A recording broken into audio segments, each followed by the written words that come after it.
padre Juan Carlos Mayorga, yo soy sacerdote diocesano y me interesé por Newman desde que estaba en el seminario. Una vez una conferencia que nos dio la doctora Thier, ahí nació mi interés por Newman, y con el tiempo fui poco a poco conociendo a este autor hasta que tuve la oportunidad de hacer un estudio ya superior en Roma, una licencia, y ahí ya estudié más a fondo al cardenal Newman. ¿Por qué? ¿Qué me fascina? ¿Por qué me llama la atención del cardenal Newman?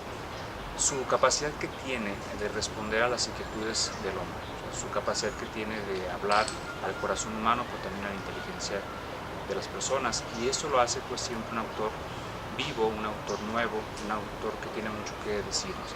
Y creo que en este contexto pues tiene todavía mucho más que decirnos, porque quizá muchas personas ahora se preguntan qué sentido tiene creer, qué sentido tiene pues en sí la fe, y Newman creo que tiene unas respuestas muy interesantes que darnos. Es ahora cuando tendremos la intervención del presbítero maestro Juan Carlos Mayorga Enríquez con la ponencia de título Conciencia y Fe, la importancia de la conciencia en el acto de fe en el pensamiento de John Henry Newman. Antes de dar inicio, me permitiré presentar al presbítero maestro Juan Carlos Mayorga, quien es sacerdote diocesano de la Arquidiócesis de Guadalajara. Ha desempeñado su ministerio pastoral como formador y maestro del Seminario Arquidiocesano de Guadalajara, y actualmente como vicario parroquial. Tiene licenciatura eclesiástica en Teología Fundamental por la Pontificia Universidad Gregoriana en Roma. Actualmente es profesor de las asignaturas de Antropología Teológica 1 y 2 de la Universidad Panamericana. Es miembro del Círculo Newman, sus fuentes y comentadores. Autor del libro Creemos porque amamos, el acto de fe en la visión de John Henry Newman. Muchas gracias. Bueno, mi ponencia se titula así: Fe y Conciencia en el pensamiento del beato John Henry Newman. Bueno, el beato John Henry Newman, como hemos escuchado en estos días, constituye un ejemplo elocuente y auténtico de una búsqueda apasionada de la verdad. Él es considerado sin duda entre los grandes pensadores cristianos, y de hecho se espera, como ya también se ha mencionado, que con el paso de los años llegue a ser proclamado doctor de la Iglesia. Sin embargo, él nunca se consideró a sí mismo ni teólogo ni filósofo. Tampoco tuvo la intención de establecer una corriente o escuela de pensamiento, ni se identificó con alguna de las que existían en su época. Él, ante todo, era un hombre creyente y coherente, un padre y un pastor que supo estar atento a las inquietudes y necesidades espirituales de sus contemporáneos. Y en nuestros días él continúa siendo un buen compañero de camino de quienes van tras la búsqueda sincera de la verdad en sus vidas. Él fue un hombre dotado de grandes cualidades. No solamente gozaba de una mente privilegiada y de una cultura amplia y profunda, sino que además poseía una delicada sensibilidad espiritual, la cual le ayudó a responder fielmente al llamado que Dios hacía en su conciencia, al igual que a comprender con profundidad el corazón del hombre y sus inquietudes. Tanto en su periodo anglicano como católico, él fue motivado a escribir generalmente por razones pastorales. Él no era partidario de realizar especulaciones académicas que terminaban siendo estériles, o bien de reflexiones y teorías que no lograban responder a las verdaderas necesidades e inquietudes espirituales de la vida de las personas. En sus obras, particularmente en sus sermones y cartas, se descubre con frecuencia una misma motivación pastoral y apologética: la defensa de la fe de las personas con poca o mucha información doctrinal, contra los excesos de liberalismo en materia de religión, al que llegó a nombrar incluso como la religión del día. Ya casi al final de su vida, cuando recibió su nombramiento como cardenal, expresó que en toda su actividad intelectual había luchado contra el liberalismo en la religión, el cual lo definió en esa ocasión como la doctrina según la cual no existe ninguna verdad positiva en la religión. Esa postura que él combatió tiene rasgos afines a la actual dictadura del relativismo que vivimos. Ambos pretenden que las verdades objetivas queden a merced y juicio de cada sujeto, con el riesgo de hacer que la realidad, incluyendo a Dios, sea algo manipulable y a la medida del hombre. Pero ¿de qué manera hizo Newman frente al liberalismo en materia de religión? A diferencia de las corrientes apologéticas de su época, que ofrecían una serie de contraargumentos a los postulados liberales, él opta por un camino más personal e interior, como es el de la obediencia a la propia conciencia y el libre sometimiento de ella a la autoridad de la Iglesia. A lo largo de esta exposición pretenderemos mostrar algunas de sus principales aportaciones en estos dos temas. El Beato Newman, Doctor Conscience. El tema de la conciencia en la vida y en la obra del Beato John Henry tiene un lugar muy especial. Si esperamos que con el paso de los años la Iglesia reconozca a Newman como doctor, no sería extraño que llegue a considerársele como doctor de la conciencia. Él no solamente realizó observaciones importantes al tema, sino que él mismo es reconocido como un modelo de fidelidad a Dios en la escucha de la propia conciencia. Su vida y su camino de conversión se caracterizan por haberse dejado conducir por el eco de esa voz interior que lo llevó a la santidad. Dentro de nuestro contexto contemporáneo, el tema de la conciencia ha adquirido una relevancia particular, tal como lo tuvo la Inglaterra victoriana de nuestro autor. Sin embargo, las condiciones históricas de su época y las nuestras son distintas, pero existen ciertas similitudes. Actualmente, por ejemplo, se habla con cierta frecuencia y en diferentes foros sobre temas relacionados con la conciencia. Muchos hablan de ella, aunque quizá pocos sean los que la conocen su verdadera naturaleza y la finalidad de sus operaciones. En algunos ambientes prevalece una visión errónea que la identifica con una especie de juez imparcial y autónomo que justifica todo y pretende incluso llamar bueno a lo que es objetivamente malo. Bajo esta perspectiva, ella se constituye a sí misma como un lugar de apelación del subjetivismo y relativismo contemporáneo. Sin embargo, cuando la conciencia permanece cerrada en sí misma, se corrompe y se extravía en la búsqueda de la verdad, pues ella ha dejado de ser el eco de la voz de Dios para autoproclamarse como la norma privada y última de moralidad y veracidad. Tampoco han faltado quienes, al hablar de la relación de la conciencia con la autoridad, han apelado erróneamente a Newman. De una manera crítica y no pocas veces dolosa, se ha querido justificar la supremacía de la conciencia individual sobre el juicio de la autoridad, haciendo mención de la conocida e irónica frase del brindis sobre mesa que se encuentra en su famosa carta al duque de Norfolk, obra escrita pocos años antes de su elevación cardenalicia y que particularmente se centra en el tema de la conciencia. En este escrito, nuestro autor señala: caso de verme obligado a hablar de religión en un brindis de sobremesa, desde luego no parece cosa muy probable, beberé por el Papa, con mucho gusto, pero primero por la conciencia y después por el Papa. De toda la obra no hace justicia a la verdad que Newman quería defender valientemente. Con estas palabras, él responde irónicamente al comentario sarcástico realizado por Mr. Gladstone, con el que ridiculizaba la obediencia de los católicos al Papa. Según Mr. Gladstone, los católicos anulaban el juicio de su conciencia, incluso ante lo que parecía absurdo o irracional, por tal de obedecer ciegamente al Papa. Nuestro autor, por el contrario, responde con una fina ironía, que la obediencia al Papa no está por encima de la propia conciencia, precisamente porque él no tiene una autoridad absoluta sobre los fieles, ni tampoco puede ordenar algo que vaya en contra de una conciencia verdadera y rectamente formada. Al respecto, el entonces cardenal Ratzinger, hablando precisamente de Newman y del tema de la conciencia, señaló en una conferencia titulada Conciencia y Verdad: la conciencia no significa para Newman que el sujeto es el criterio decisivo frente a las pretensiones de la autoridad, en un mundo en que la verdad está ausente y se sostiene mediante el compromiso entre exigencias del sujeto y exigencias del orden social. Más bien, la conciencia significa la presencia perceptible e imperiosa de la voz de la verdad dentro del sujeto mismo. La conciencia es la superación de la mera subjetividad en el encuentro entre la interioridad del hombre y la verdad procedente de Dios. Pero, ¿qué es entonces la conciencia para nuestro autor? Cuando el Catecismo de la Iglesia Católica ofrece una definición de ella, cita precisamente su carta al duque de Norfolk. La conciencia, dice Newman, no es una especie de egoísmo previsor, ni un deseo de ser coherente con uno mismo. Es un mensajero de Dios que tanto en la naturaleza como en la gracia nos habla desde un velo y nos enseña y rige mediante sus representantes.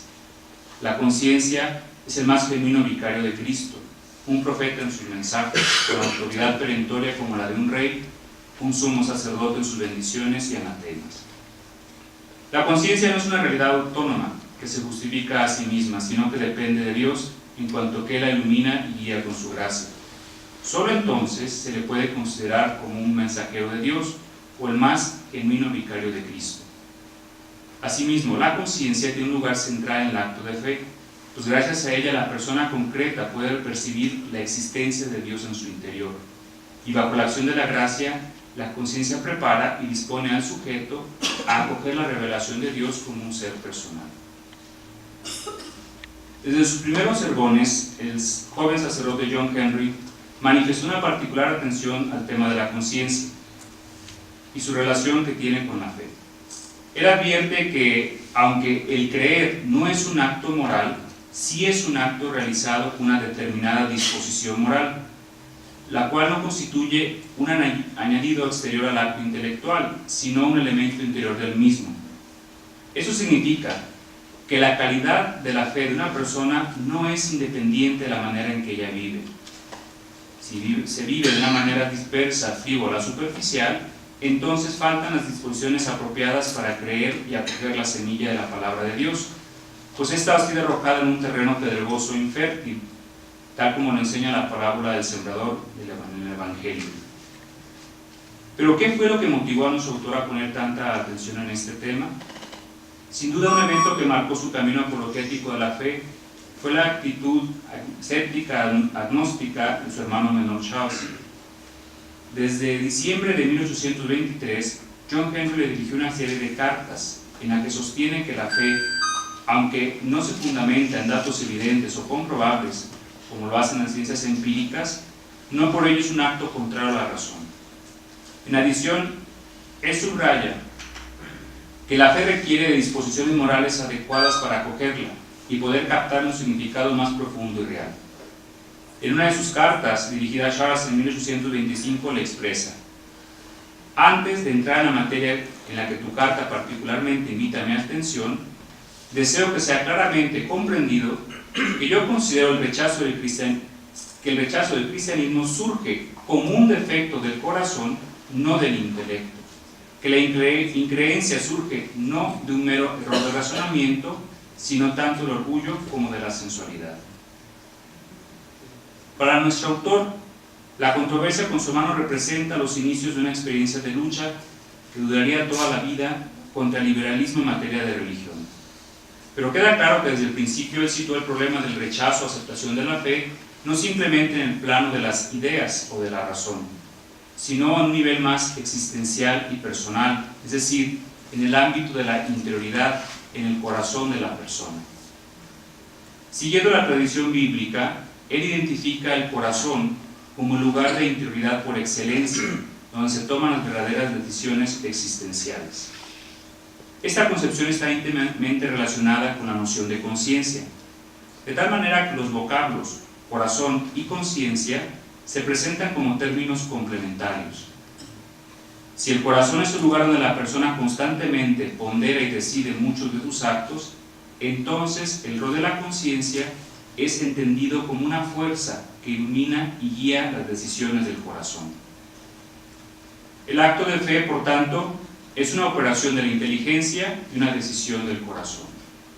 En este acto, la conciencia ocupa un lugar especial, pues se presenta como la guía del corazón y el sagrario personal, en el que resuena el eco de la voz de Dios, tal como lo señaló el Concilio Vaticano II en la Constitución Gaudium et Spes.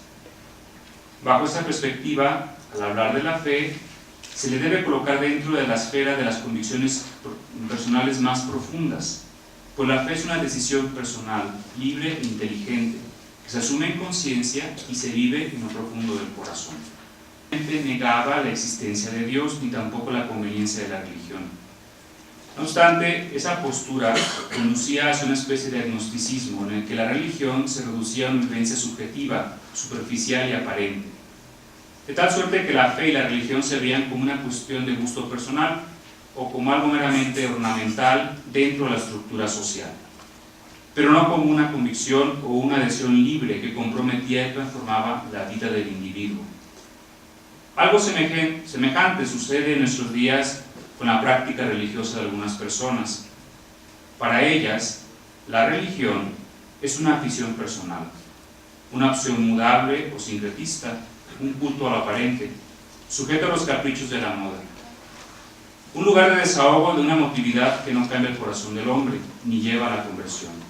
Para otros, la religión se reduce a un sentimiento que proporciona cierta seguridad, a un añadido que forma parte de una tradición cultural heredada y que acompaña algunos momentos significativos de la vida, como el nacimiento de los hijos, el matrimonio o la muerte.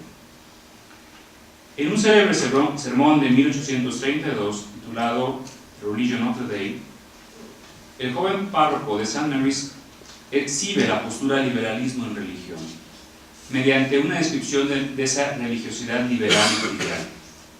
A lo largo del sermón, él examina el papel de la conciencia y su relación con una práctica frívola de la fe. Para él, la causa principal de la superficialidad en la religión es el oscurecimiento de la propia conciencia, es decir, el no escuchar más al corazón.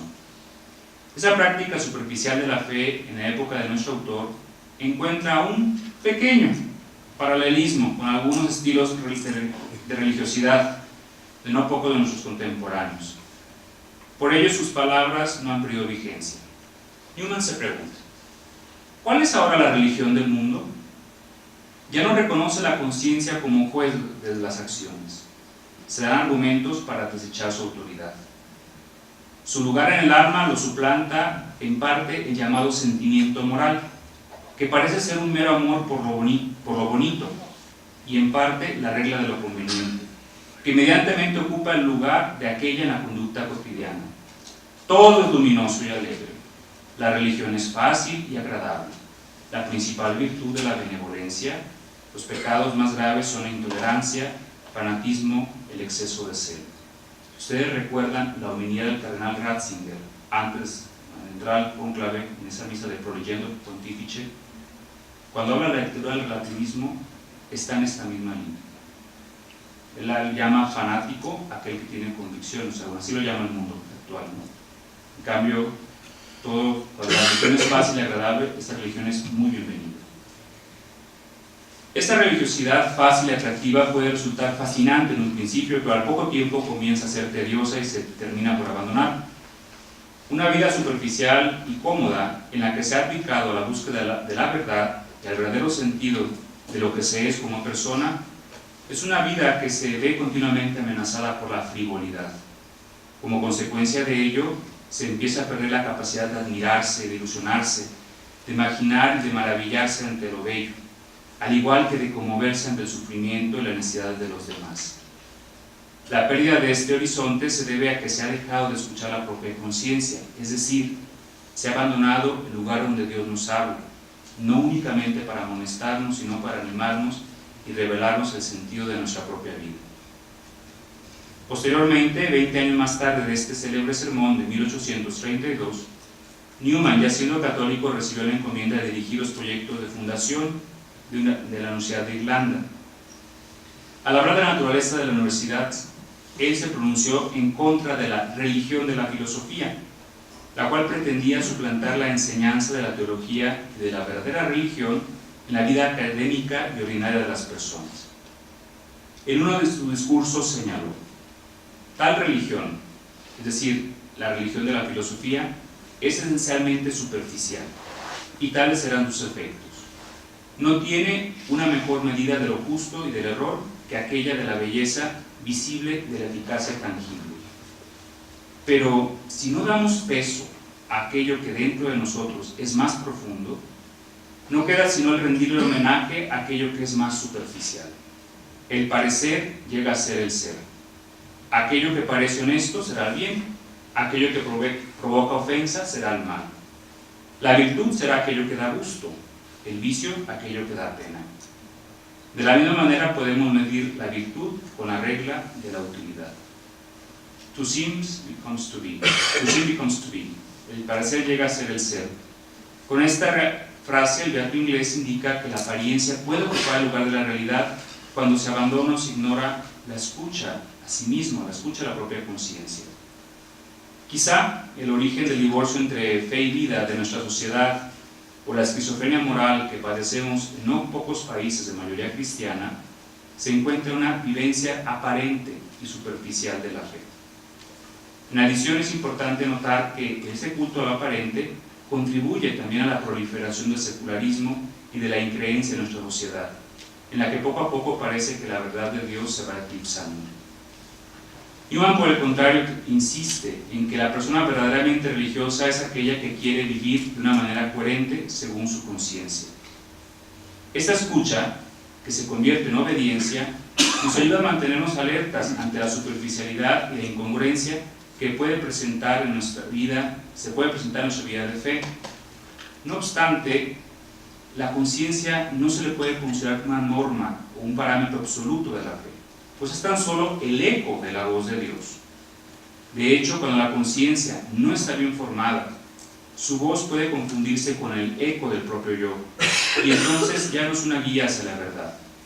En ese entonces, el cardenal Ratzinger comentaba: no se puede identificar la conciencia del hombre con la autoconciencia del yo, con la certidumbre subjetiva de sí mismo y del propio comportamiento moral.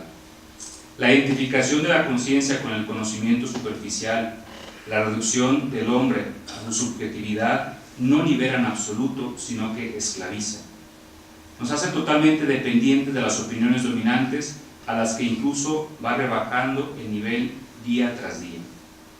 Quien hace coincidir la conciencia con las convicciones superficiales, la identifica con una seguridad pseudo-racional entreverada de autojustificaciones, conformismo y pereza. La reducción de la conciencia a la certidumbre subjetiva significa al mismo tiempo la renuncia a la verdad. La conciencia, por lo tanto, no es autosuficiente ni independiente de la verdad objetiva. Ella requiere de una apertura a la voz de una autoridad que está por encima de sus propios juicios. Particularmente en el acto de fe, los dictados de la conciencia deben ser confrontados con la revelación de Dios, la cual es transmitida, enseñada y vivida en el seno de la Iglesia. El beato Newman tuvo presente que la fe del creyente habría de ser siempre una fe eclesial. Como hemos señalado, él vio el peligro que representaba el liberalismo en la religión, el cual lo describe en su apología como el error de someter el juicio humano a esas doctrinas reveladas que por naturaleza se encuentran más allá y son independientes de aquel. Es el error de pretender determinar, apoyándose en fundamentos intrínsecos, la verdad y el valor de las proposiciones que descansan para su aceptación simplemente en la autoridad externa de la palabra de Dios. Ante esta tendencia liberal hace falta resaltar la necesidad de una institución firme en autoridad, como es la Iglesia, la cual defendiera y custodiara la fe y velara por la unidad e integridad de toda la revelación. Como parte de su estrategia apologética, se esforzó por resaltar la autoridad que tiene la Iglesia, partiendo de su carácter sacramental e histórico. Para él, la Iglesia representa el lugar seguro donde cada cristiano expresa y vive su fe de una manera plena, precisamente en virtud de su propia apostolicidad. Desde su periodo anglicano apuntó en uno de sus sermones parroquiales: el único lugar donde se permite al cristiano hacer abierta profesión de fe es la Iglesia. Ahí, bajo la guía de los apóstoles y profetas, el cristiano se atreve a decir muchas cosas como quien habla detrás de ellos y ante él que escudriña los corazones. Asimismo, aunque él defendía la importancia y el recurso a la propia conciencia en materia de religión, advertía que su juicio no puede estar por encima del juicio de la Iglesia cuando ella habla con autoridad en materia de fe y costumbres. Cuando se cree en una doctrina como revelada y enseñada por la Iglesia, se trata de una cuestión de fe, que en gran parte se apoya en la autoridad de quien la transmite. Si un creyente rechaza una doctrina de fe, no puede refugiarse en su conciencia para justificar tal rechazo, pues su conciencia no es infalible ni está por encima de la verdad revelada. la conciencia, para que sea una guía hacia la verdad, ha de estar iluminada por la fe de la Iglesia. De tal manera que la conciencia del creyente, para evitar que se pierdan en su subjetividad, ha de ser siempre una conciencia eclesial. Newman es un autor que puede mantener perfectamente unidas dos realidades que en sí mismas parecen antagónicas: la autoridad de la conciencia y de la Iglesia.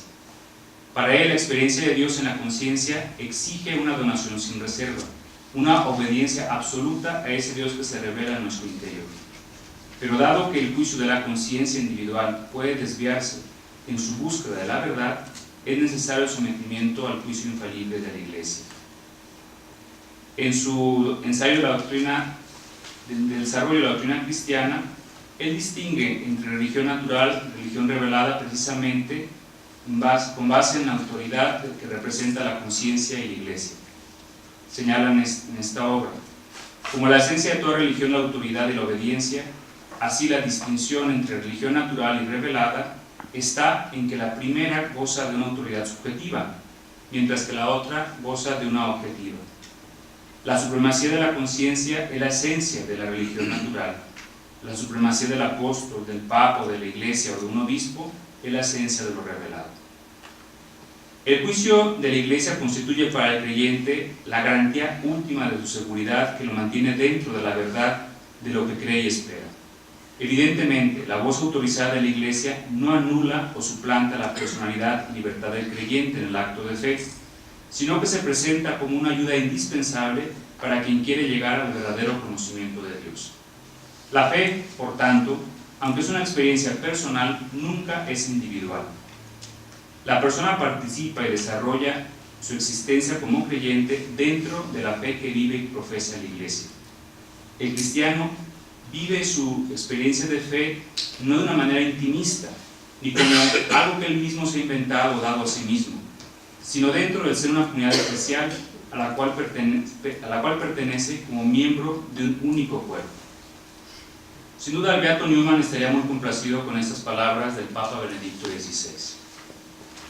No puedo construir mi fe personal en un diálogo privado con Jesús, porque la fe me es donada por Dios a través de una comunidad creyente que es la Iglesia, y me introduce así en la multitud de los creyentes, en una comunión que no es solo sociológica, sino enraizada en el eterno amor de Dios, que en sí mismo es comunión del Padre, del Hijo y del Espíritu Santo.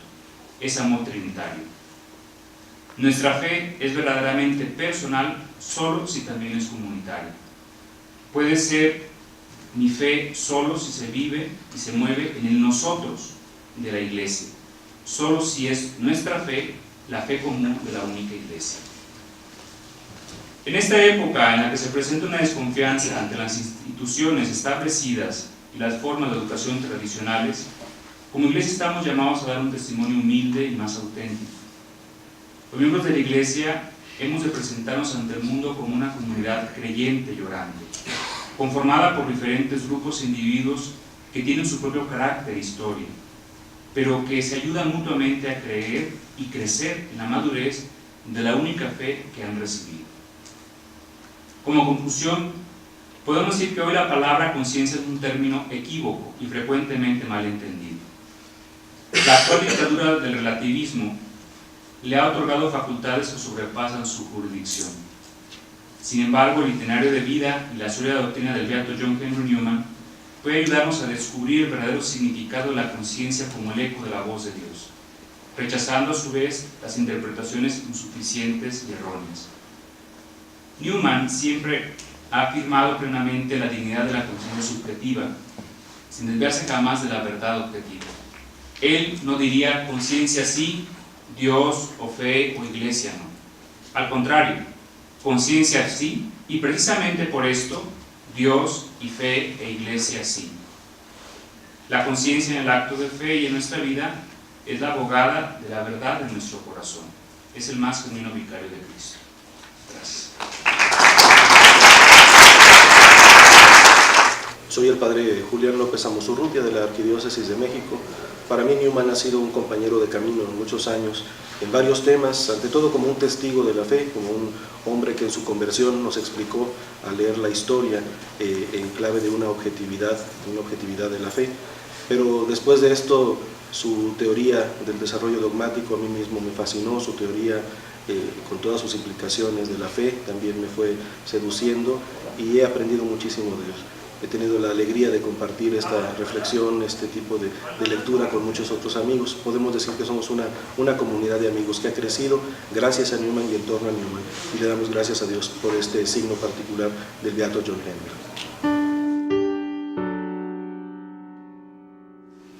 El presbítero doctor Julián López Amosurrutia es licenciado en Filosofía y en Teología por el Instituto Superior de Estudios Eclesiásticos. En la Pontificia Universidad Gregoriana obtuvo los grados de licenciatura en Teología Dogmática y doctorado en Teología con la tesis Edward Schillebeck y la nueva interpretación de la fe. Estudio de una teoría hermenéutica en teología. Desde el 2001 es profesor de la Universidad Pontificia de México y del Instituto Superior de Estudios.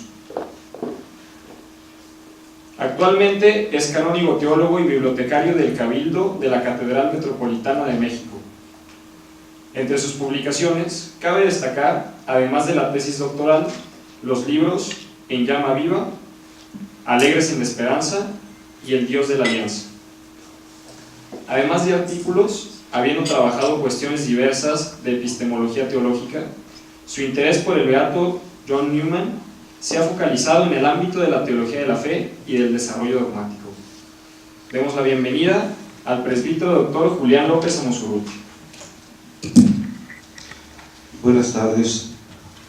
Una disculpa, traigo la voz medio perdida. Agarré una alergia por un trabajo de publicación que hicieron ahí en la sacristía de la catedral, así que la voz está en el mínimo. Esperemos sobrevivir a la media hora. Un agradecimiento a Rosario por esta amable invitación.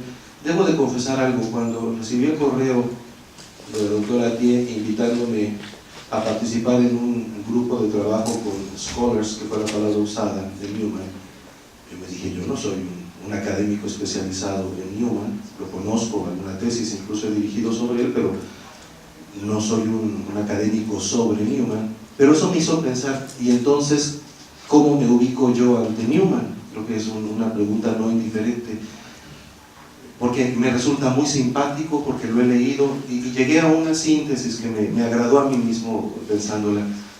Me siento amigo de Newman, esa sería mi manera de hablar de él. Siento que en mi propio camino de reflexión filosófica y teológica, Newman ha sido un agradable compañero de camino, algo mencionó Juan Carlos, ¿no? de esta manera. Me alegra que me haya puesto después de la exposición de Juan Carlos, porque yo me atrevería a decir que las dos obras mayores de Newman, en lo que se refiere a la teología, tienen que ver con la conciencia, que es lo que él ha tratado, que se desarrolla obviamente en la gramática del ascendimiento, del ascenso, y el ensayo sobre el desarrollo de la doctrina, que también ya nos dio el doctor Ford un anuncio en la mañana, y es sobre esto que voy a trabajar. Lo quiero decir en el mismo sentido que lo mencionó ya Juan Carlos, vigencia de una certeza. Yo entiendo que Newman está convencido de algo que sigue siendo vigente. Por lo tanto, podríamos siempre rastrear la razón que llevó a Newman a este planteamiento. De hecho, voy a tener que brincarme todos los ejemplos históricos que él utiliza, porque es un extraordinario conocedor de los primeros siglos del cristianismo. No es superficial su investigación, por ejemplo, sobre el arrianismo en todo el siglo IV. Es impresionante el modo como se mete a las fuentes, las revisa. De hecho, lo que vamos a mencionar aquí es un estudio histórico, lo que con gran honestidad intelectual lo mueve a decir: estoy buscando demostrar que la vía media del cristianismo se encuentra en la iglesia anglicana, y es históricamente como intenta demostrarlo. Cuando empieza a revisar precisamente esta noción del desarrollo de la doctrina cristiana, es que él se convence: estaba yo equivocado, es la iglesia católica. Ya nos hablaron de esto en la mañana. Les voy a proponer la segunda parte del trabajo que vamos a estar haciendo en este momento, esperando no ser demasiado pesado, casi una lección divina, o mejor tal vez una lección patrum. Yo sí estoy de acuerdo que podemos llamar a Newman un gran padre de la iglesia en el sentido de su reflexión, Bien, en ese sentido haremos una lectura de textos básicamente de la obra del desarrollo de la doctrina. Pero para entender el problema, esto en las hojas que le he entregado ya a Rosario está desarrollado más científicamente, aquí se lo platico, si me permiten decirlo así. ¿Qué es esto del desarrollo de la doctrina? Porque aquí estará precisamente el gran problema en el que nos encontramos. Nos mencionaba el doctor Ford en la mañana que la idea misma del desarrollo es una idea del siglo XIX. No es una idea que siempre haya estado presente, aunque hoy, providencialmente, la segunda lectura del oficio de lecturas es del Conmonitorio de Vicente de Lerins, que es uno de los grandes inspiradores de las teorías de Newman. Y hoy precisamente aparece este texto en el oficio de lecturas. ¿Qué es lo que significa el desarrollo de la doctrina? Lo voy a platicar como lo hace Newman, que en esto realmente no hace más que presentar teología cristiana en pleno. En primer lugar es la certeza, la convicción de esto que se nos mencionaba ahorita como la dimensión sobrenatural de la revelación cristiana. No creemos en la revelación como una búsqueda únicamente del corazón, hay una continuidad entre la búsqueda y la respuesta, pero lo que constituye objetivamente, aquí está el acento que voy a dar toda esta tarde, objetivamente a la fe cristiana es la intervención de Dios en la historia, dándose a conocer y realizando la salvación. Esto es lo que él llama el carácter sobrenatural, la religión revelada. ¿En qué consiste? En que no es simplemente el hombre buscando a Dios, sino Dios interviniendo. Esta es la premisa mayor, digámoslo así, que le da identidad al cristianismo. Lo segundo, y aquí aparece un poquito el movimiento en el que Newman está libre de las discusiones neoescolásticas que se están teniendo en la Iglesia Católica, que son muy buenas, son muy refinadas, son muy interesantes, pero están descuidando precisamente este punto. ¿Dónde ocurre la revelación? En la historia. La revelación ocurre en el acontecer humano. Ahorita lo vamos a ver en los hechos. Y el tercer elemento, que no es indiferente, es el horizonte universal de la fe cristiana. Si la fe cristiana fuera un mensaje dedicado a un grupo cerrado, no pasa nada, con que ellos lo entiendan es suficiente. Pero como en su origen está dirigido el mensaje cristiano, dice Mateo, panta taethne, hacia todos los grupos humanos, hacia todas las gentes, como se traduce, esto significa que tendrá que irse presentando concretamente en las distintas culturas, e inevitablemente la historia de esta transmisión generará cambios. La historia de esta transmisión se llama tradición, paradosis en griego, traditio en latín, tradición en castellano. Cuidado, porque de esta palabra viene también la expresión tradición. Entonces, de una manera incluso insinuado, ya está aquí marcado el problema. La fe cristiana por esto se desarrolla, porque está en la historia y necesariamente deberá desarrollarse. Hay una base teológica, solo la menciono de paso, en esta idea. Está desarrollada de muchas maneras. Me quedo con el planteamiento que hace el Señor Jesús en el Evangelio de San Juan, muy bonito. Les voy a mandar el Espíritu Santo. Y este Espíritu Santo tiene una consistencia porque convence al mundo, así lo dice San Juan en el capítulo 16, convence al mundo, o sea, le da un grado de convicción, es decir, de certeza. No podemos platicar la pregunta que hacer sobre el nivel objetivo y subjetivo de la certeza. En español usamos la palabra certeza y certidumbre, pero ya se perdieron. Pero sí son dos acentos de lo que usted decía en la mañana. Bueno, independientemente de esto, hay un nivel de enraizamiento, si se me permite decirlo así, en la conciencia, y esto es lo que hace el Espíritu Santo, convencernos. Pero además de convencernos, el Espíritu es el Espíritu de verdad, de la verdad. Entonces, hay una dimensión en la acción del Espíritu, además de defendernos, además de convencernos, además de animarnos, de consolarnos. Hay un montón de verbos que se utilizan para hablar. Otro es, nos muestra la verdad. Pero hay un punto aquí maravilloso. La verdad no está terminada en la historia. La verdad es Jesucristo. El mismo San Juan tiene esta paradoja, está Pilato con Jesús, y entonces dice Pilato, la verdad los hará libres, y entonces dice Pilato, ¿y qué es la verdad? Y el texto de San Juan muchas veces ha dicho que la verdad es Jesucristo, la persona de Jesucristo, no una teoría. Pero bueno, el Espíritu Santo, ese Espíritu prometido, guiará a la iglesia a la verdad plena. Entonces, esto mismo ya nos marcó en la historia que hay un horizonte de desarrollo, y es un horizonte de desarrollo no solo humano, también es humano, pasará por los avatares de la historia, pero pasando por la historia será un acontecimiento divino. El agente del movimiento de la tradición, el agente que se está haciendo presente en el desarrollo de la doctrina, será nada menos que el Espíritu Santo.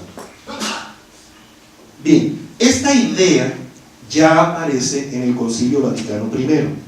Como les digo, no empieza aquí. De hecho, el Vaticano I hace referencia también al Conmonitorio de Vicente de Lérins, que ya hice referencia. Quedémonos con lo que está diciendo aquí. Crezca, esa es la manera de decirlo. Crezca pues, y es bonito el vocabulario aquí del siglo XIX. Crezca pues y mucho, e intensamente, la, ojo, inteligencia, ciencia y sabiduría. Es el Vaticano I, no el Vaticano II. Crezca la inteligencia, ciencia y sabiduría de todos y de cada uno. Aquí está la participación efectivamente del cristiano en la iglesia. No es un invento del siglo XX, aunque el siglo XX, con todo el personalismo, lo va a desarrollar con más lucidez. Y es verdad que aquí puede haber un acento más intelectualista que con otro tipo de acentos, ¿no? Pero solamente en su propio género. ¿Qué quiere decir esto? En el mismo dogma, en el mismo sentido, en la misma sentencia. La historia va a hacer que la doctrina cristiana tenga que presentar cambios, pero los cambios tendrán que ser tales que mantengan una línea, una especie de consistencia histórica. Este es el problema que va a estar desarrollando Newman.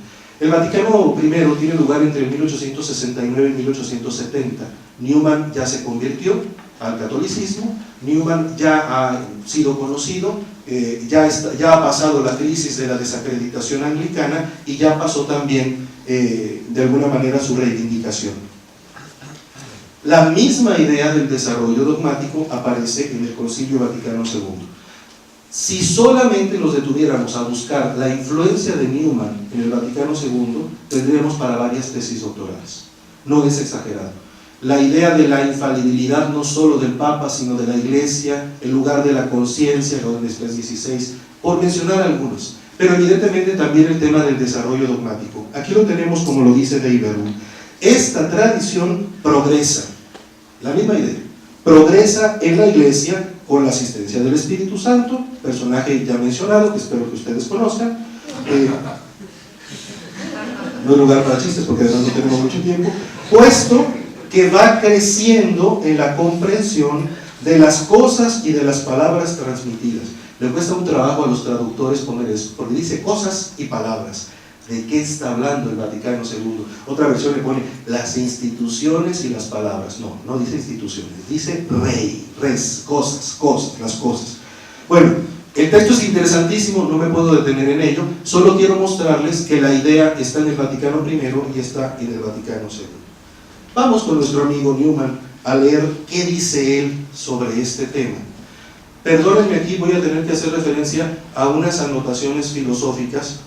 Para muchos de nosotros se vuelven pesadas, para otros se vuelven fascinantes, cada quien beba el agua que le convenga, pero Newman es muy original en su teoría del conocimiento.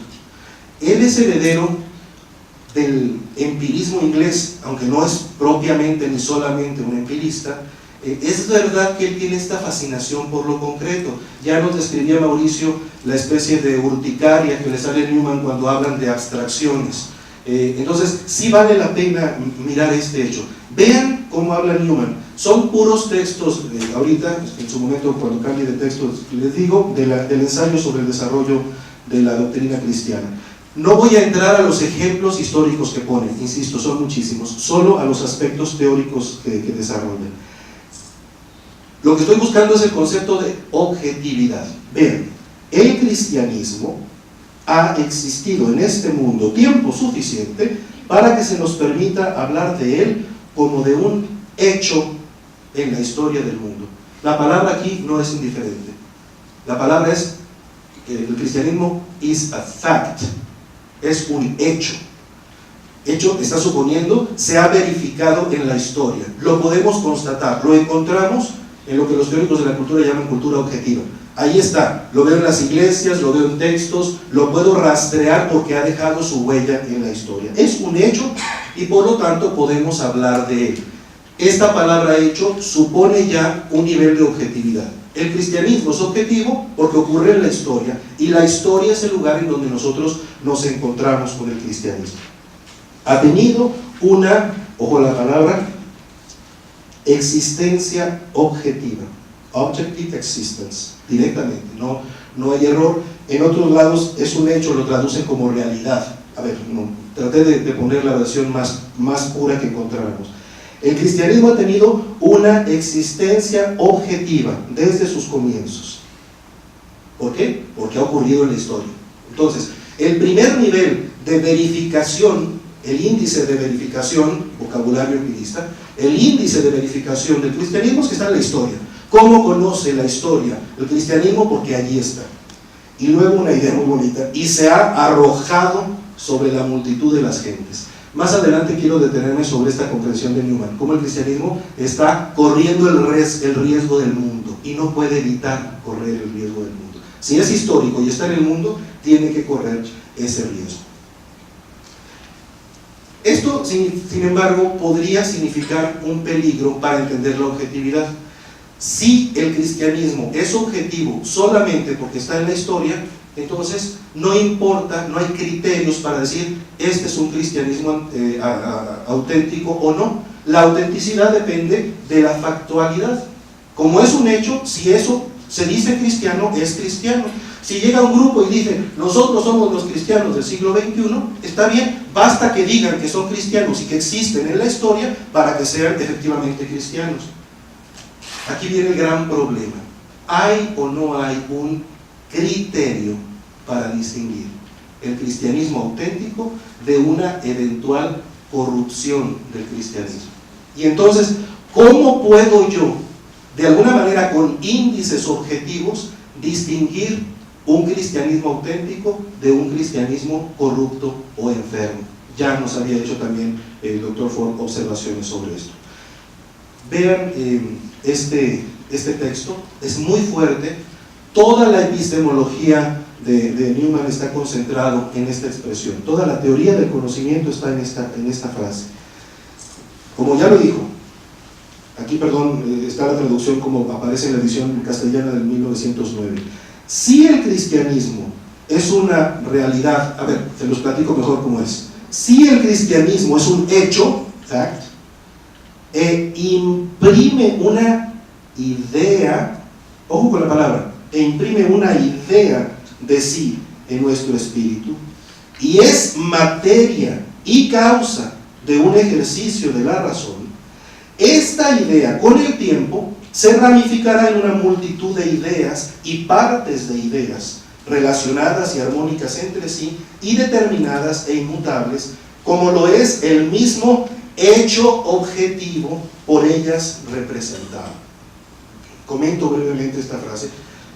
Es una píldora densísima de teoría del conocimiento, de teoría del desarrollo, así es Newman, pero realmente si nos quedáramos con esta expresión y la masticáramos un poquito, ya tuvimos una reflexión de ideas maravillosas. Si el cristianismo, como ya lo dijo, es una realidad, ahora, la realidad, quedamos, el hecho es histórico, pero ¿qué pasa con el hecho? Impacta la mente, aquí no habla tanto de mente, en el ensayo del asentimiento usa más la palabra mente, pero imprime una idea. Cuidado con la palabra idea en Newman, no es el resultado de la simple abstracción, lo que indicamos con un término. La idea es una realidad global y compleja, que ya contiene de alguna manera toda la realidad del hecho, pero presente solo en un primer momento, que tendrá que estarse verificando en una confrontación con la realidad. Si me permiten un ejemplo sonso, tomen ustedes a un niño chiquito y el niño agarra lo que ustedes quieran, el juguete, le da vueltas, le pega, lo suelta, luego lo vuelve a agarrar. Ya se confrontó con la cosa, ya tiene de esa cosa una idea, pero esa idea la tiene que ir depurando con la confrontación permanente. Entonces así se aprende, solo así se aprende. Vean la palabra idea aplicada al cristianismo como totalidad. Bueno, también los que estudian el ensayo sobre la universidad, o los textos sobre la universidad, la idea de la universidad, ¿qué es eso de la idea de la universidad? Él de hecho va a hablar de ideas reales y de ideas no reales, según correspondan a existencias históricas o no. Pero entonces, la idea o nosotros lo diríamos, la realidad misma en su complejidad, en la medida en la que impacta nuestra mente. Ya este impacto nos pone en contacto con el objeto real conocido, pero no lo hemos agotado. Por lo tanto, podemos ir creciendo en nuestro conocimiento de esa misma realidad. Pero yo me puedo equivocar. Pensé que era un elefante y resultó que era Barney. Me equivoqué, entonces me equivoqué. Pero la confrontación la va dando la experiencia. Pero ojo, aquí hay una objetividad porque me estoy confrontando siempre con los hechos, con los facts. Bueno, la idea es compleja, va a desarrollar, es materia y causa, esta distinción es bonita, porque la idea del cristianismo impacta la razón y genera movimiento del pensamiento, ejercicio que ustedes conocen y también realizan frecuentemente. Es materia, es decir, pensamos cristianismo, pero además de pensar cristianismo, el cristianismo es la causa de que nos pongamos a pensar. No me detengo en esta idea, pero es muy bonita. Por lo tanto, la idea del cristianismo con el tiempo se ramificará, generará muchas ideas. Nos hablaban de la realidad poliédrica, es en este mismo sentido, es una realidad compleja, con muchas aristas, con muchos puntitos. Esta idea se ramificará en una multitud de ideas y partes de ideas que se relacionan, que son armónicas y que estarán marcadas, esto es lo importante, por el hecho objetivo representados en ella. Estoy brincándome, es una selección de fragmentos, no estoy siguiendo una lectura continua de Newman en esto. Aquí teoriza sobre la idea. La idea que representa un objeto real o supuesto, porque también podemos nosotros desarrollar la idea del Quijote de la Mancha.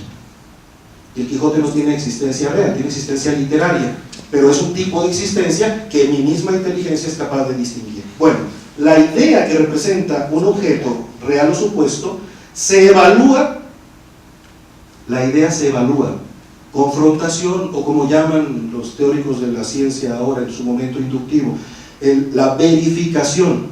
¿En base a qué índice se verifica la adecuación de mi conclusión? Por la suma total de sus aspectos posibles, por diferentes que estos sean, en la conciencia de cada individuo.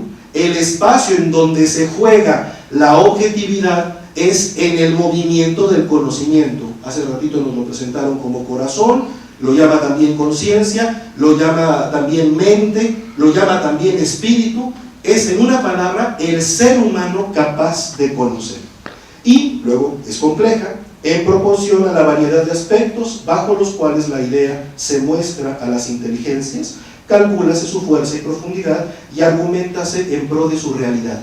Entre más compleja sea una realidad, más rica es y más ideas va a suscitar. ¿Cuántas ideas no suscitará el cristianismo? Como dicen nuestros jóvenes, no nos lo acabamos. Realmente el cristianismo es fecundísimo de reflexión. Podemos decir de una idea, real o no, que por su naturaleza detenga el entendimiento y se apodere de él, que tiene vida. Ya nos hablaban de esta idea. De la semilla solo sale el árbol de la semilla.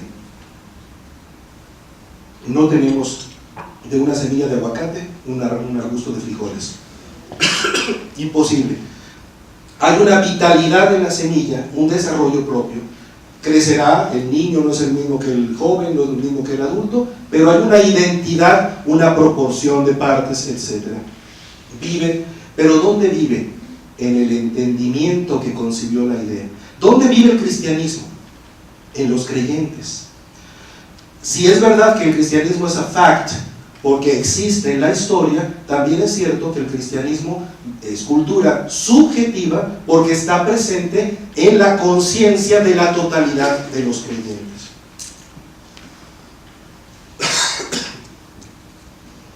Fíjense qué bonito aquí, porque hay un salto de optimismo. ¿Dónde se va a realizar el cristianismo? En la historia. Le voy a cobrar a Rosario la garganta. Vean qué bonito esto, eso me fascina. ¿Cuál es la traducción que tomé así dice cualquiera, podríamos decir mejor, cualesquiera que sean los riesgos de corrupción en su comercio con el mundo, toda gran idea debe exponerse a ellos, si quiere ser debidamente comprendida y mucho más, si quiere ostentarse en su plenitud. Toda idea tiene que correr el riesgo de estar en el mundo. Esto significa el peligro tal vez de equivocarnos, de una manera no correcta de realizar la idea. Habrá universidades que no desarrollen bien la idea de la universidad, pero solo con el error y el acierto, vuelve el empirismo, estamos encontrando una idea adecuada de universidad. La pluralidad de la idea, pensando en el cristianismo, pero que siempre implica la complejidad de la cosa, del hecho, del fact, como hemos llamado. Además de ser viva, cuanto mayor derecho tenga una idea para ser llamada viviente, tantos más válidos serán sus aspectos. Y luego entra la dimensión política y pública y comunitaria. Cuanto más social y política sea su naturaleza, tanto más complicadas y sutiles serán sus soluciones y tanto más larga y accidentada su carrera. No se preocupen, el cristianismo es complejo, porque tiene una vitalidad extraordinaria, tiene la vitalidad de Dios mismo y de la salvación que nos ofrece. Entonces el cristianismo en el mundo va a tener muchos riesgos, y en esos riesgos está precisamente su fuerza. Qué belleza y qué accidentada también será inevitablemente la historia del cristianismo. Esto es lo que mueve a Newman a buscar criterios de objetividad para distinguir entre el desarrollo adecuado de la doctrina y lo que sería su corrupción. Él lo hace partiendo de ejemplos históricos. Su favorito es el arrianismo, pero junto con él conoce a los autores de tiempos de la patrística de una manera extraordinaria.